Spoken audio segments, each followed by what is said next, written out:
Bonjour, et on se retrouve de nouveau devant notre PC à base de Athlon 3000G, après avoir testé les deux cartes vidéo.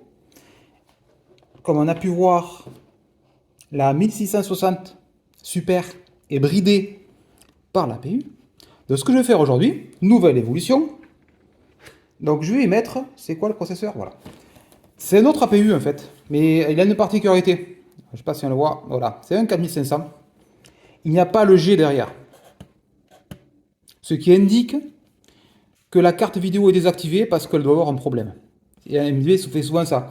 Quand on a des cœurs, des 6 cœurs par exemple, il y a deux, normal, les puces font 8 cœurs, c'est qu'il y a deux cœurs qui sont HS, donc il est désactif, ça nous fait un 6 cœurs. Voilà. Ça permet de moins jeter du composant électronique, ce qui est très bien. Donc là, c'est un APU, comme je vous ai expliqué sur la première vidéo, l'APU, il n'a qu'une puce qui est grosse, une grosse puce, qui fait tout. I/O, processeur, et voilà, fait tout. Il existe le K1500 version U qui est pour les PC portables, mais celui-là c'est une version normale, et avec un TDP de 65 watts. Et en poussant le TDP à 65 watts, donc on a plus de performance donc avec cet APU. Le gros avantage de prendre un APU, c'est qu'il est plus facile à refroidir, puisque la zone à refroidir n'est pas située dans un coin en haut à gauche, je sais pas où, de processeur, toute petite sur 1 cm². Donc ce qui fait un énorme point chaud à refroidir, c'est extrêmement compliqué. Alors que là, la puce elle est énorme, elle fait tout au cœur du processeur, elle est en plein milieu et elle est facile à refroidir. C'est un 65 watts, donc le TDP est pas monstrueux, donc mon petit ventirad Enermax là de 9 cm, il devrait suffire à maintenir la température de mon processeur, qui est là d'ailleurs. Et je vais tester ça. Donc, ah oui, c'est un 6 cœurs 12 threads, mais vous allez plus le voir. Et il a 4,1 GHz. Donc on passe de 2 cœurs 3,5 à 6 cœurs 4,1 GHz. Ce qui devrait changer pas mal de choses. Il est gravé en 7 nanomètres et en 65 watts et c'est un Zen 2. Alors que lui, c'est un Zen 1 Plus gravé en 12 nanomètres. Celui-là de base, le 3000G. Donc, est-ce qu'avec ce processeur, on va virer le CPU limite qu'on avait avec la 1660 Super? Donc, je pense qu'avec environ, qu'on trouve sur Internet, 80 euros, le processeur là, 85 euros, est-ce qu'à 85 euros, plus 110 euros de carte vidéo, ce qui nous fait un peu moins de 200 euros, est-ce qu'on peut faire évoluer un PC base bureautique, mais évolutif, vers un PC gamer homogène conçu pour 2080p. Bien sûr, il n'est pas conçu pour 1440, mais pour 1080p, ça devrait le faire. Je vais installer ça et on se retrouve avec les benches comme d'habitude. On commence directement par le test processeur, donc sous Cinebench R23, à multithread.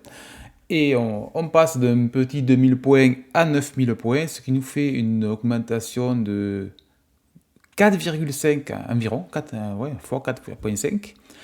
Et on se retrouve au niveau de 1700X. 1700X a 8 cœurs et le K1500 en a que 6. Donc il fait aussi bien qu'un ancien 8 cœurs. Ce qui est vraiment pas mal. Et en bonus, donc je vous disais que le Nermax, je pensais qu'il allait bien refroidir. Et il refroidit très bien, ça ne dépasse pas 60 degrés en charge. Ce processeur est extrêmement facile à refroidir.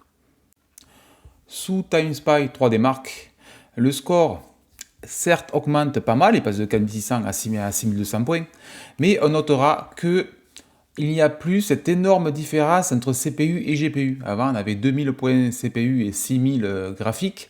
Là, on reste à 6000, certes, mais le CPU est passé à 7300. Donc même là, c'est même la carte vidéo qui doit ralentir légèrement le système. Mais tellement, voilà, 1000 points d'écart, c'est rien du tout et c'est ce qu'on veut en fait. Donc là, le bottleneck qui donc limitait notre ancienne configuration a disparu. Est-ce qu'on va le retrouver dans les jeux? On va voir ça de suite. Le benchmark superposition n'est pas du tout dépendant au CPU, il tire uniquement sur la carte vidéo et ça se sent immédiatement puisque le score est identique. Que ce soit avec un 2 cœurs ou avec un 6 cœurs, ça ne change strictement rien du tout. Le plus vieux jeu de la liste, j'ai noté Metro Redux.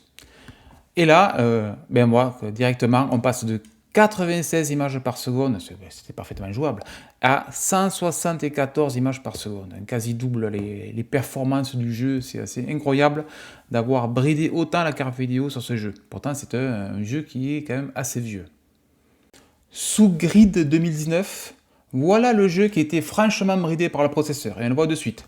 On passe d'une 51 images par seconde en moyenne à 108 images par seconde. Mais surtout, le FPS mini passe de 43 à 85 images par seconde. Et ça change tout au comportement du jeu.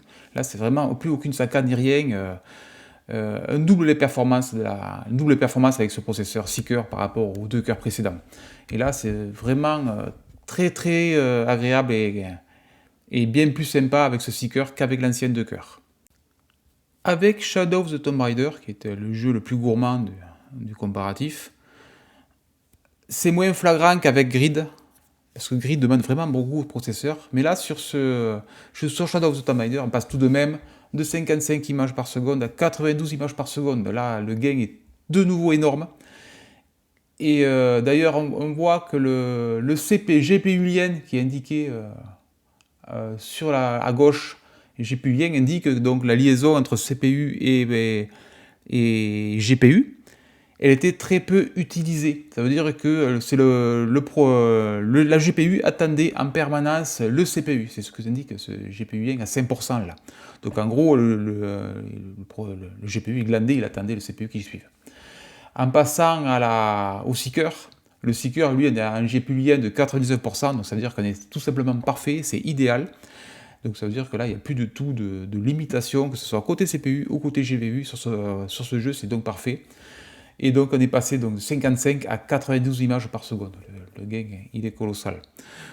Donc bon, j'ai fait les petits benchmarks, donc vous pouvez venir le voir. La limitation donc, du CPU était réelle. Quand vous mettez à jour votre PC, faites bien attention de ne pas surabuser d'un composant par rapport à l'autre. J'ai volontairement mis une carte vidéo qui n'est pas une carte vidéo haut de gamme, parce que je n'allais pas mettre une RTX par exemple 4080 sur un CPU de cœur. Vous vous rendez compte que ça aurait servi strictement à rien. Même si la carte la carte mère est parfaitement capable de gérer un très puissant et performant 5800 X3D par exemple. Mais bon, un processeur à 300 €, on n'est plus au niveau de la petite évolution. Là on parle d'évolution à 200 € au total, inclus CPU et GPU. Et pour transformer d'un PC de base bureautique, qui était conçu pour être parfaitement évoluable, vers un PC gaming sympathique à 1080p, et il fait parfaitement le job. D'ailleurs, vous vous rendez compte, pour jouer à 1080p, si on n'abuse pas avec les détails ultra, RTX et compagnie, ça ne sert à rien non plus d'utiliser des cartes vidéo hors de prix et extrêmement chères. La différence entre élevé et ultra est souvent quasi imperceptible à l'œil. Pourtant, côté GPU, l'écart est énorme. On va doubler quasi les performances entre ultra et élevé, et pourtant, nous, on ne verra même pas la différence. Donc, il faut mieux baisser en élevé les détails, ou en très élevé, et ne pas utiliser l'ultra, que l'ultra, c'est pour de la démo technique, et qui au final n'apporte pas grand-chose pour nous, pour joueurs, pour des gamers.